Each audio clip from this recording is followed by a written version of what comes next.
Karibu mpenzi mfuatiliaji wa Music Life TV. Leo tumekuandalia somo la mwendelezo wa melodia, ikiwa ni sura ya 15 ya mwendelezo wa mafunzo yetu. Na somo hili litaletwa kwako nami mwalimu Ayubu Romwald Rwegasila, mwalimu wa muziki na mpiga kinanda. Kabla tuanze somo letu la leo, karibu uweze kubonyeza alama ya subscribe hapo chini na kisha alama ya kengele ili wa kwanza kupata mafunzo yetu pindi yanapokuwa hewani. Lakini pia karibu kulike, comment na kushare ili mafunzo haya yaweze kuwafikia watu wengi zaidi. Katika somo la leo, mwendelezo wa melodia ni namna ambavyo mtunzi au muziki unakuwa umepangwa kwa kuanzia mwanzo wa wimbo mpaka mwisho wa wimbo, au mwanzo wa tungo mpaka mwisho wa tungo. Katika somo lililopita tulijifunza namna ambavyo kodi zinakuwa zimepangiliwa katika nyimbo au mwendelezo wa kodi. Lakini katika sura itajifunza namna ambavyo melody itakuwa inafanyaje, imepangiliwa, na tutaangalia baadhi ya mambo ya kuzingatia. Tutaangalia pia mwendo wa melodia inaweza ikaenda katika mwendo upi, lakini pia tunaweza tukaangalia mwendelezo wa melodia kimwafaka au kwa kuangalia harmony kidogo. Lakini pia tutaangalia cadence au namna ambavyo wimbo unatakiwa kuishia au utakuwa unafanyaje, unaishia. Kianza na sheria, baadhi ya kuzingatia, mambo muhimu ya kuzingatia wakati mwendelezo wa melodia. Kuna mambo kadhaa ya msingi kuzingatiwa. Mambo hayo ni kama ambavyo tunaona hapa. Jambo la kwanza, nota inapohama hatua moja kwenda nyingine kwa intervali ya pili inakuwa imehama kwa hatua. Kutoka kwenye hatua moja kwenda nyingine kwa intervali ya pili inakuwa imehama kwa hatua. Lakini nota inapohama hatua moja kwenda nyingine kwa intervali zaidi ya intervali ya pili inakuwa imehama kwa kuruka, au tunasema skip, kama tunaona kwenye kielezo hiki hapa. Hii nota imetoka ya intervali ya kwanza imeenda ya pili, hii ni hatua, sio hivyo? Lakini hii imetoka hapa imeruka intervali hii kali kadhalika ni hatua. Lakini imetoka moja imeenda tano, hii tunasema imeskip. Au imetoka tano hii moja mpaka hapa ni intervali tatu, tumefanya imeruka, imeskip. Tofauti na hapa ambapo tunasema nini, imeenda kwa hatua au step. Jambo la tatu ni makosa noti moja kwenda nyingine kuruka kwa intervali inayozidi intervali zifuatazo. Inayozidi intervali iliyozidi ya pili, iliyozidi ya 4 au ya 5. Iliyozidi ya 4 au ya 5 au ya pili. Yaani makosa kwenye melody, nota kutoka kwenye hii ya nota hii hapo kwenda kwenye intervali ya pili iliyozidi, au kutoka kwenye hii nota hapa kwenda kwenye intervali ya 4 iliyozidi. Hapa umekosea, ibidi niandikie iliyozidi hapa alama shapa. Hali kadhalika mfano kutoka hapa kwenda kwenye intervali ya 5 iliyozidi ni makosa. Jambo la 4, noti ikiruka kwa intervali ya 5 iliyopungua, lazima noti itakayofuatia itoke ndani ya intervali hiyo. Yaani kwa mfano noti imetoka hapa mpaka hapa ambao ni intervali 5, sio hivyo? Noti itakayofuatia itakiwa kuwa ya mbele yake, inatakiwa iwe ndani ya intervali ya 5.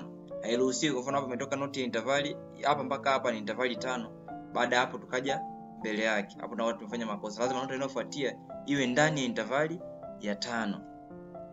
Jambo la 5, urukaji wa intervali 8 au oktava unakubali endapo noti itakayofuatia itatoka ndani ya intervali hiyo. Kwa mfano kama hivi tunaona hapa, tukiruka octave moja, mfano hapa re do, tumeruka octave moja tumefika do, itakayofuatia lazima iwe ndani ya intervali ama irudi ndani zaidi, au kama hapo unaona ipo imerudi t.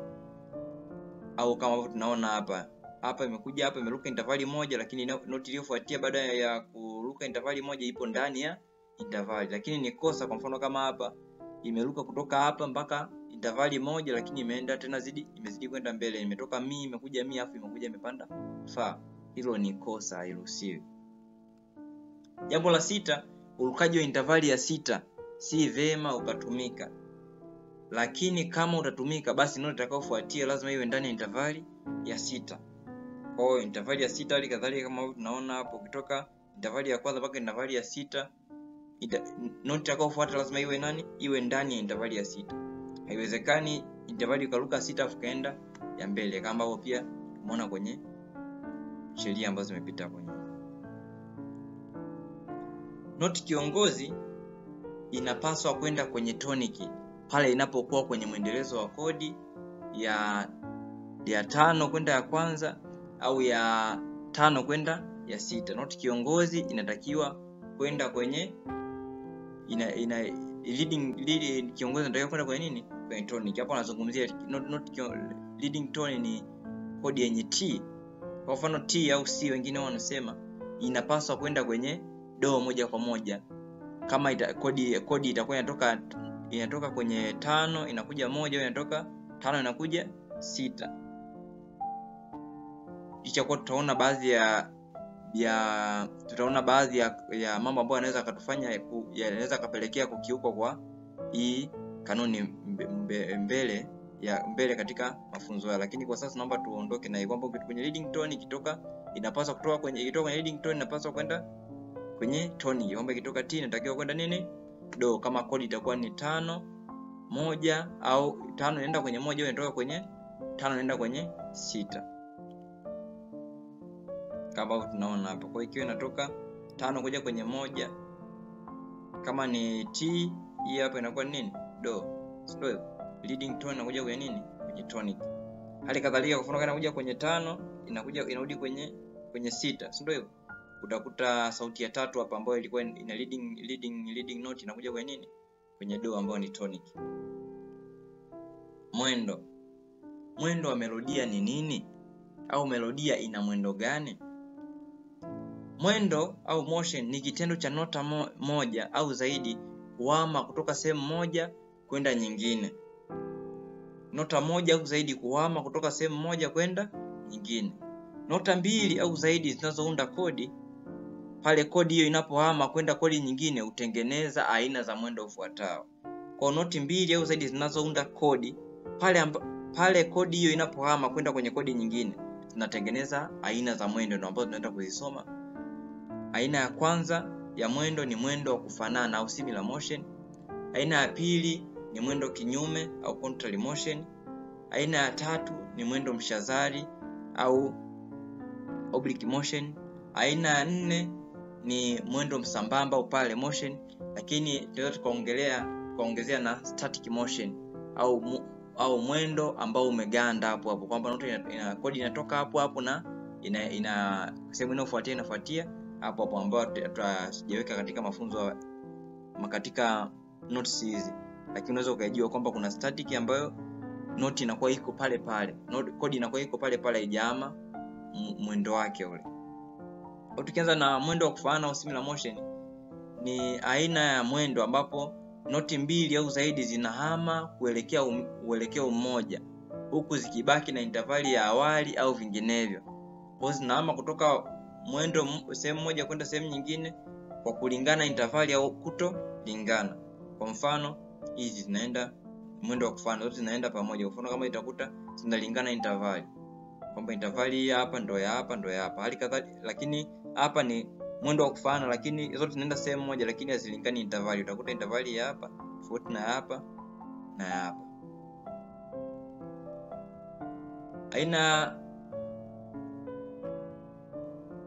Aina ya pili ya kufanana tukaona kama hapa, mfano mwingine kama hii, tumetoka hapa mwendo wa kufanana imekuja hapa kwa kulingana, si ndio? Hali kadhalika hii imeshuka hapa tulikuwa tumeandika katika mfumo wa sauti 4. Utakuta mfano kama hapa sauti ya pili imetoka hapa imekuja hapa. Hali kadhalika ya tatu imetoka hapa imekuja hapa, si ndio hivyo? Ya kwanza imetoka hapa imekuja hapa, si ndio hivyo? Huo ni mwendo unaofanyaje? Unaofanana. Mwendo kinyume ni nota mbili au zaidi zinazohama kuelekea uelekeo tofauti. Nota mbili au zaidi zinazohama kuelekea uelekeo tofauti. Kwa mfano utaona hapa nota ziko hapa, imetoka hapa, hii imepandisha juu, imeshuka chini. Huo ni mwendo kinyume. Kama hapa imetoka hii imeshuka chini, na hii hapa imefanyaje? Imepanda. Hiyo ni mwendo kinyume, kwamba hii inapandisha, nyingine nota nyingine inafanyaje? Inashuka. Hali kadhalika tunaweza tukaona hapa mwendo kinyume, kwamba hii inapandisha, hii inafanyaje? Inashusha. Hii inapandisha, hii inafanyaje? Inashusha. Hii inashuka, hii inashuka, hii inapandisha, hii inashuka. Huo ni mwendo kinyume, kwamba zile nota mbili zinakuwa zimefanyaje? Zimetofautiana uelekeo. Mwendo wa aina ya tatu ya mwendo ni mwendo mshazari. Ni nota mbili au zaidi zinazohama kuelekea uelekeo mmoja na nota nyingine kubaki eneo la awali. Kwamba moja inahama inaelekea eneo jingine, lakini nyingine inabaki kwenye eneo lake la awali. Kwa mfano kama hapo utakuta zote hizi hapa zimebakia kama ni do do do do, lakini inashuka, inaanzia la so fa mi, kwamba inakuwa inashuka, hii imebaki pale pale. Kwa tunaitwa mwendo mshazari. Hali tunaweza tukaona kama hapa hii nota za sauti ya kwanza zimebaki pale pale, lakini sauti ya pili imeshuka. Hali kadhalika hapa tutaona sauti ya pili imeshuka, lakini sauti ya kwanza imebaki pale pale. Hali kadhalika ndio tukaona pia mfano kama hapa sauti ya tatu imeshuka, lakini sauti ya nne imebaki pale pale. Huu mwendo tunaita mwendo mshazari.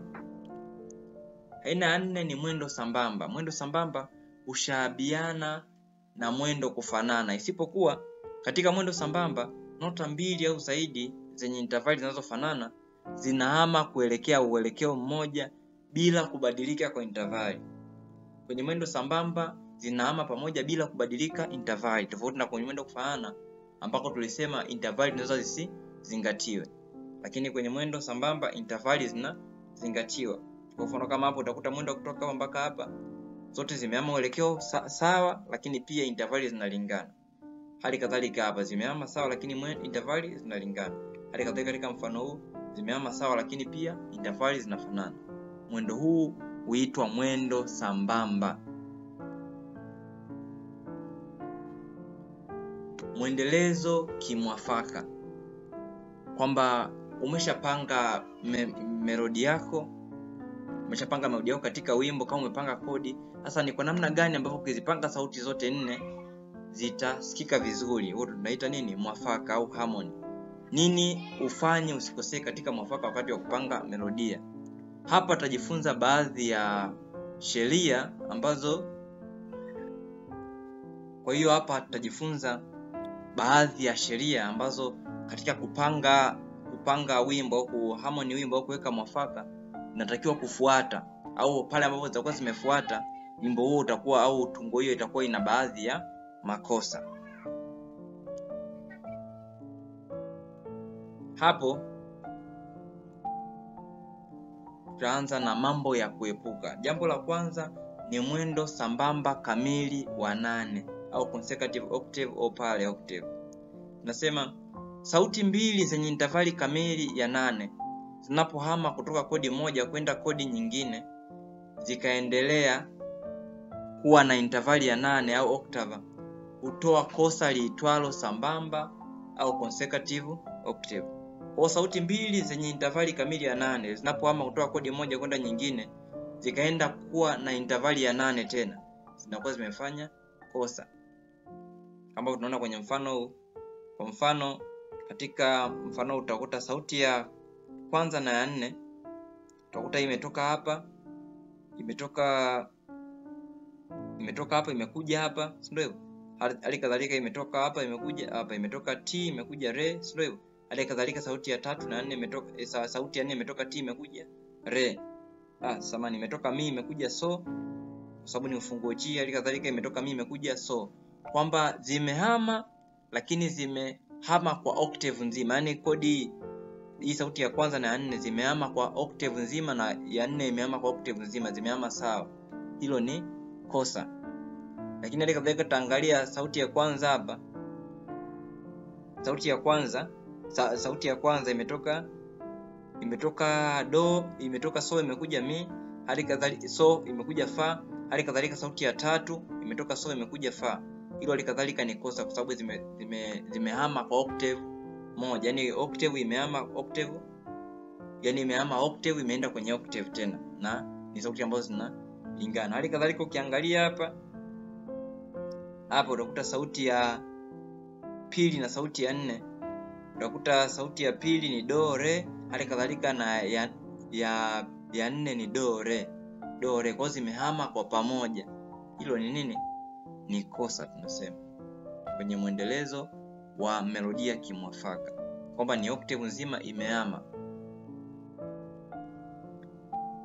Haya maelezo yote ambayo unaona hapa ndo maelezo ya mfano ambao nimeshakwisha kuelezea hapo, ambao ndo wanasema mfano sauti ya kwanza, ukitazama kwenye mifano hapo juu, sauti ya kwanza na ya nne zikiwa na interval kamili ya 8 kwenye kodi ya awali, inayofuata wanabaki kwenye intervali kamili na kosa liitwalo msambamba wa 8 utokea, kama tumeona hapo kwenye mfano wa kwanza. Hali kadhalika kwenye mfano wa pili ambao kwenye sauti ya kwanza na ya tatu tumeona wanafanya kosa la msambamba wa 8, na kwenye mfano wa tatu tumeona kosa la msambamba wa 8 ambako pia wanafanya sauti ya pili na sauti ya 4. Kwa yote hayo maelezo yote ambayo yalikuwa yameandikwa hapo ni yanaelezea mfano jinsi ambavyo kosa la msambamba wa 8 hutokea. Unizoni kwenda oktava au oktava kwenda unizoni. Unizoni yani unison au kusikia kwa pamoja, kwa pamoja. Yani unison nasema labda kodi, labda sauti ya kwanza na ya pili zinasikia kwa pamoja. Ndio hivyo. Ndio tunaita unizoni. Sasa unizoni kwenda oktava au oktava kwenda kwenye sauti moja. Wanasema unizoni kwenda kwenye intervali ya 8 hairuhusiwi, hasa inapokuwa kwenye stave moja. Mfano sauti ya kwanza na ya pili au ya tatu na ya 4. Yaani zikiwa kwenye stave moja, utoke sauti moja, utoke labda zilikuwa zinaimba sauti ya kwanza na ya pili zinaimba sauti moja, labda kama mi. Baada hapo ukaenda kwenye sehemu ambayo inafanya intervali ya 8. Hilo ni kosa. Yaani kwa mfano ukatoka mi ukaenda so juu na ukaenda so chini, kwamba umetengeneza umbali wa intervali ya 8 ambayo ni octave, unakuwa umefanya kosa. Wanasema intervali ya 8 kwenda kwenye unizoni nayo pia hairuhusiwi, hasa inapokuwa kwenye sauti za stave moja. Mfano sauti ya kwanza na ya pili au sauti ya tatu na ya 4. Kwa hiyo cha muhimu kuzingatia ni hasa zinapokuwa kwenye stave moja au staff moja. Kwa stave tofauti, mwendo kinzani kwa tadi za msingi msambamba wa 8 unaruhusiwa. Tazama katika mfano huu hapa. Mfano kutoka hapa kwenye unizoni hapa kuja kwenye intervali ambayo inaweka intervali ya 8. Hii hairuhusiwi. Au kutoka kwenye intervali hii zipo kwenye intervali ya 4 zikaja kwenye unizoni, zimetoka so zote zikaja do. Au ikatoka do zikaja so. Hairuhusiwi. Hairuhusiwi. Hali kadhalika hapo utakuta kwenye msambamba wa 5 imetoka kwenye 5 imekuja kwenye 5, ndio hivyo. Na imetoka kwenye 5 imekuja kwenye 5, ndio hivyo. Hali kadhalika imetoka kwenye 8, ndio hivyo.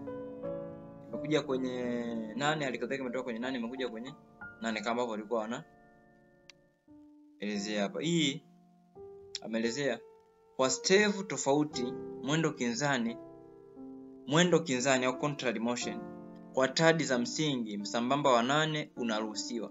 Kwa mwendo ukiwa ni contrary, msambamba wa 8 unafanyaje? Unaruhusiwa. Na utakuta hapa msambamba wa 8 unaruhusiwa kwa sababu ni contrary motion. Hii inapandisha, hii inafanyaje? Inashusha, inatengeneza oktava ya ngapi?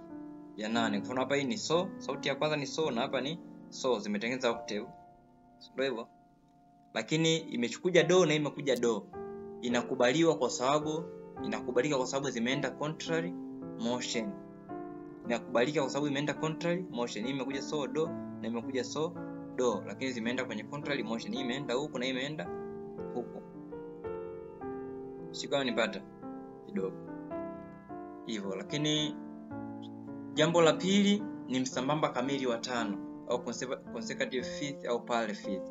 Anasema ni noti mbili au zaidi zinapotembea kwa mwendo sambamba wa intervali ya 5 kamili, aidha kwenye stave moja au kwenye stave mbili tofauti, ndipo kosa la msambamba wa 5 au parallel 5 consecutive hutokea. Kwa nota mbili au zaidi zinapotembea kwa mwendo sambamba wa intervali ya 5, aidha kwenye stave moja au kwenda kwenye stave ya mbili tofauti, ndipo kosa la msambamba wa 5 hutokea. Kwa mfano kama ninavyoona hapa. imetoka 5 5 imeenda kwenye msambamba wa 5. Ili kosa haliruhusiwi katika melodia kimwafaka. Nadhani tuliongelea pia kwenye zile sheria za mwanzoni pale za kuzingatia. Kwa kutoka kwenye intervali ya 5 kwenda kwenye intervali ya 5 kwa kwenda kwa msambamba hairuhusiwi. Hali kadhalika kama tunavyoona hapa. Sasa hapa tumeweka katika mfano upo katika step moja, lakini inaweza kawa ni step tofauti lakini zina hiyo intervali. Kwa mfano kiangalia hapa sauti ya kwanza ipo kwenye re, kwenye mfungo C. Lakini hali kadhalika hii sauti ya 4 ipo kwenye so, inamaanisha zina intervali ya ngapi? Ya 5. Hii ikatoka kwenye re ikaja kwenye do, hii ikaja kutoka kwenye so ikaja kwenye fa, kwamba imeshuka kwenye intervali ya ngapi? Ya 5 vile vile imeshuka. Si ndio hivyo? Intervali ya 5 ilikuwa hapa, hali kadhalika imesogea hapa. Hii hairuhusiwi. Hali kadhalika utaiona hapa, hii inaonekana moja kwa moja hapa kwa sauti ya 3 na ya 4. Hali kadhalika unaweza kaiona hapa. Ndio hivyo, hapa imetoka 5, hapa imetoka 5. Hii hairuhusiwi. Msambamba wa 5. Mwendo wa kufanana wa 5 wanasema ni pale nota ya sauti ya kwanza na ya 4, mwendo wa kufanana sauti ya 5 au 8. Wanasema pale nota ya sauti ya kwanza na ya 4 zinapohama kutoka kodi moja kwenda kwenye kodi nyingine kwa mwendo wa kufanana na kutoa kwenye intervali ya 5 au intervali ya 8 kamili. Kama tunaona hapa inakuwa nini? Ni kosa. Kwa mwendo wa kufanana wa 5 au 8. Kwa noti inapotoka kwenye 5 kwenda ya 8. Ndio. Noti ya sauti ya kwanza na ya 4 zinapohama kutoka kwenye kodi moja kwenda kwenye mwendo kwenye kodi nyingine kwa mwendo wa kufanana. Naomba zingatia neno mwendo. Mwendo gani? Mwendo wa kufanana na kutua kwenye intervali ya 5 au intervali ya 8. Au intervali ya 8 ambayo ni octave. Inakuwa ni kosa kama tunaona hapa. Kwa mfano kama hapa sauti ya kwanza hii hapa, yani hapa hii imetoka hapa na hii imetoka hapa, lakini zimekuja kutoa kwenye intervali ya ngapi? Ya 5, si ndio hivyo? Hii ni so, hii ni re, si ndio hivyo? Hilo ni nini? Ni kosa. Au na ikiwa katika mwendo wa kufanana utakuta hii mwendo wa kufanana hii imeshuka, hali kadhalika na hii imefanyaje? Imeshuka. Au kama hii imepanda, sauti ya 4 imetoka hapa mi, imekuja so, lakini hali kadhalika sauti ya kwanza imetoka do, imekuja so, kwamba kwa mwendo wa kufanana zote zimeenda kwenye mwendo direction moja, lakini pia zimetengeneza octave au zimetengeneza mwendo wa 5. Hilo ni nini? Ni kosa. Utakuta sauti ya kwanza imeshuka, imekuja so mi, imekuja so, imekuja hii ni re. Hali kadhalika sauti ya 4 imetoka mi, imekuja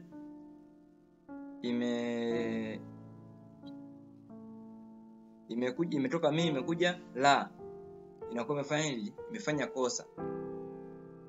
Imefanya kosa kwa sababu imetengeneza nini? Imetengeneza intervali ya 5, sio? Lakini pia ipo katika mwendo wa msambamba, mwendo wa sambamba. Kwa inakuwa ifanyaje? Imefanya kosa.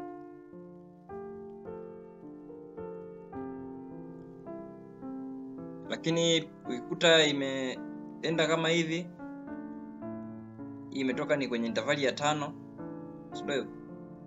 Intervali ya 5, sio?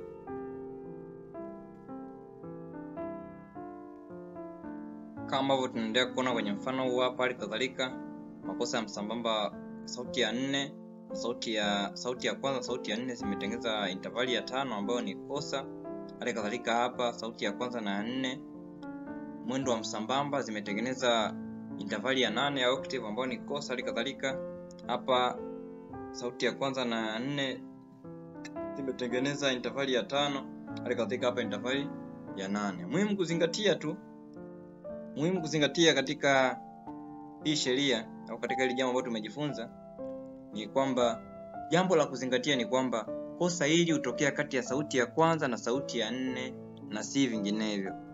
Kwa kosa la msambamba wa 5 na 8 huzingatiwa kwenye sauti ya kwanza na sauti ya 4 na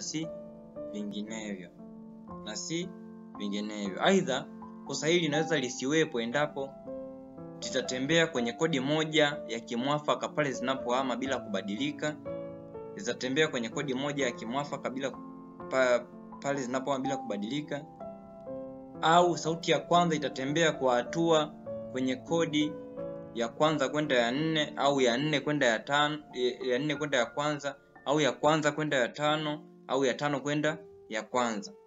Ifanya hivyo itakuwa haijafanya nini? Haijafanya kosa. Hali kadhalika kodi ya 4 ya pili na ya 5 inaruhusiwa pale ambapo nota intervali ya 3 ya kodi ya pili itakapoangukia kwenye intervali ya 5 ya kodi. Nota ya intervali ya 3 ya kodi ya pili itakapoangukia kwenye intervali ya 5 ya kodi ndipo itafanyaje? Itaruhusiwa. Nota kiongozi au leading note. Tulijifunza vile vipago vya sauti kwenye tunapojifunza kodi, lakini pia tunapojifunza zile kodi za interval, lakini pia tunapojifunza za triads, lakini pia tunapojifunza vipago vya sauti. Nota kiongozi au leading note ni tunaweza kusema yenye T kwa juu, sio hivyo? Tunasema tumejifunza huko nyuma kwamba nota kiongozi ni vema kuangukia kwenye tonic, lakini kwa sauti ya 3, na hii ilikuwepo pale kwenye zile sheria za pale mwanzo tulizojifunza, lakini kwa sauti ya 3, kwa mfano kama tutaona kwa mfano hapo chini, sauti ya pili ni lazima iangukie kwenye submediant mi badala ya dominant so, pale sauti ya 3 tunapoangukia kwenye nini? Kwenye tonic. Kwa hiyo ikiwa sauti ya 3 ndio inaangukia kwenye tonic, mpangilio wa kodi unaweza ukawa kwa namna kama ambavyo tunaiona hapa. Kwa mfano kama sauti ya 3 inaangukia kwenye do, sio hivyo? Kwenye kodi ya 5-1, sio hivyo? Imeangukia kwenye T, imeenda kwenye do, sio hivyo? Sauti ya pili inabidi ishuke nini? Mi, na ishuke kwenye nini? Isibaki kwenye nini? Kwenye so. Tumepata. Sababu utakuta tumejifunza pia huko nyuma, na tutaona kwenye kadri tunavyoendelea hili somo kwamba kwamba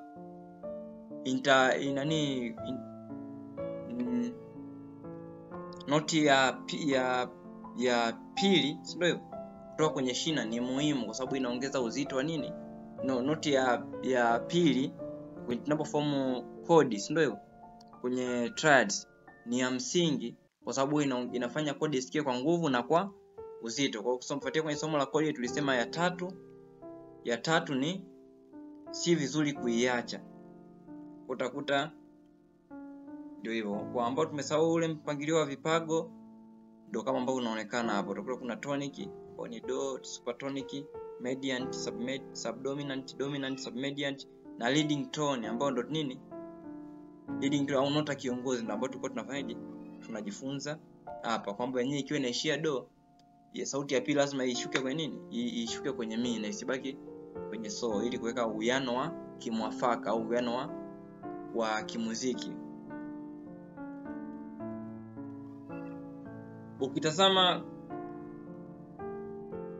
Ukitazama kodi ya kwanza utaona triad haikukamilisha, lakini kama utakumbuka tulipojifunza kodi tulisema kodi ni muunganiko wa sauti mbili.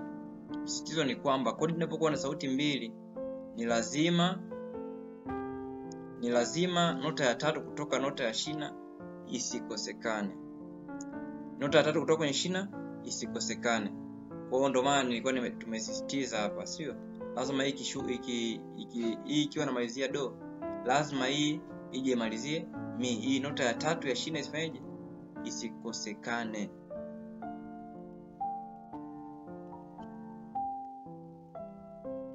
Kwa hiyo itakuwa ni baadhi ya mifano ambayo tutakuwa tunaona leo kwenye kodi ya 4 na ya 5, hata kadhalika na ya 5 na ya 6, kama hapo tunaona tume zimejipanga hapo, sio? Ili kuonesha jinsi ambavyo T itakuwa inafanyaje, inaingiliana hizi kodi nyingine. Mwendelezo wa kimwafaka. Unapotumia mfuatano wa kodi ya 4 na ya 5 au ya 5 na ya 5 na ya 4, sauti ya kwanza, sauti ya pili na sauti ya 3 zinapaswa kutumia mwendo kinyume, contrary, dhidi ya sauti ya 4 kuelekea nota ya karibu. Unapozingatia unapotumia mfuatano wa kodi ya 4 na ya 5 au ya 5 na 4, sauti ya kwanza, sauti ya pili na sauti ya 3 zinapaswa kutumia mwendo kinyume au contrary dhidi ya sauti ya 4 kuelekea nota ya karibu.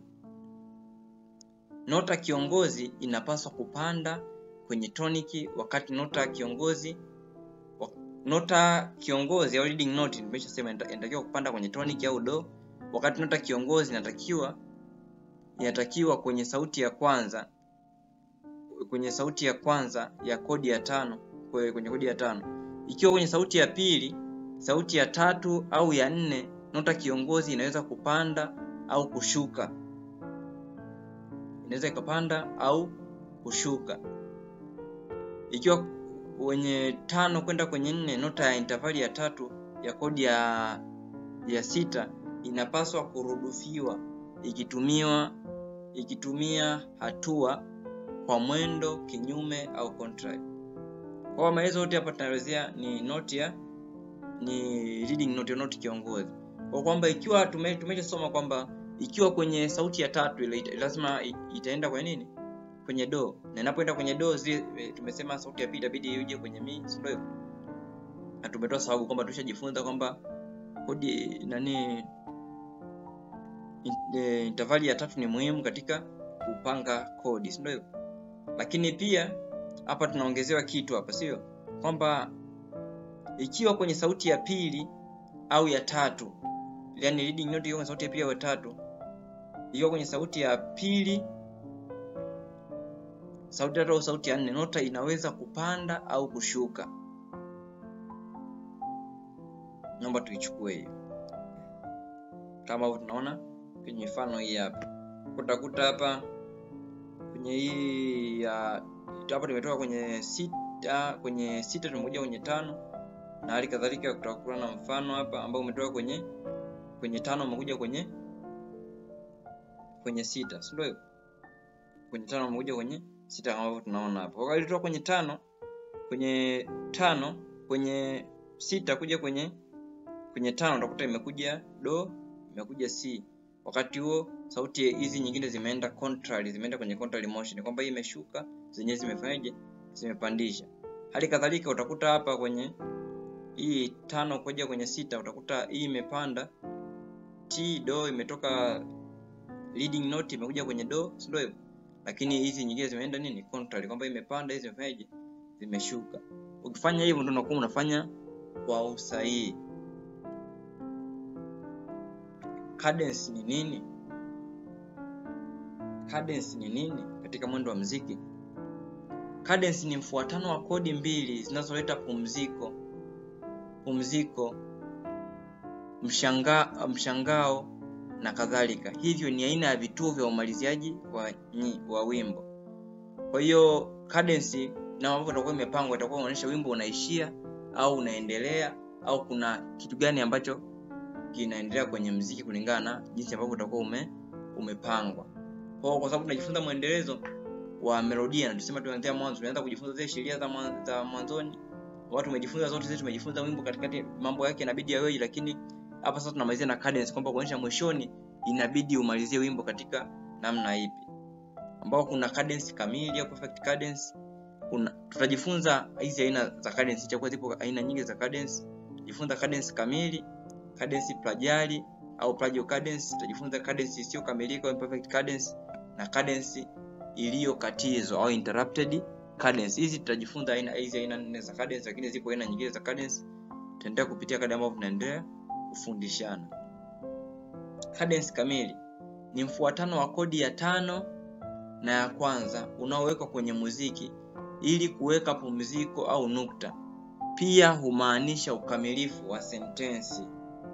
Kila inapofika hatua hii ya cadence kamili, ni lazima noti kiongozi imalize kwenye toniki, kwamba ni mfululizo wa kodi ya 5 na ya kwanza kwenye muziki, ambapo inatumika kuweka pumziko au nukta, kwamba wimbo unaishia hapa, na umaanisha ukamilifu wa sentensi, kwamba wimbo kama umeishia kama kipande ndio kimeisha hapa, sio kwamba kuna kinaendelea. Lakini pia inapofika kwenye cadence, kama kulikuwa kuna leading note, kama kulikuwa kuna sehemu inafika T, huwa inaishia na nini? Na do, inamaliza kabisa, kwamba ilikuwa leading note inakuja nini? Au note kiongozi inakuja kwenye nini? Kwenye tonic. kwenye cadence kamili kama tunaiona hapo. Inakuwa inatoka 5 inakuja 1. Hiyo ni cadence kamili. Cadence kamili. Cadence plagiari ni aina nyingine ya kituo au nukta kwenye muziki ambacho hutumia kodi ya 4/1. Pia hujulikana kama amen cadence. Kama tunaona hapo inatoka kwenye 4 inakuja kwenye 1, fa do. Sio? Na mara nyingi huwa inatumika kama amen cadence. Utakuta nyimbo nyingi ambazo wamezichora kama sehemu ya amen, hata ukiangalia kwenye aluya kuu utakuta imechorwa namna hii, kwamba inatoka kwenye fa inakuja kwenye do, kama hapo tunaona hapa. Cadence isiyo kamilifu ni cadence ambayo ni kama koma kwenye sentence na huundwa na mfululizo wa kodi zifuatazo.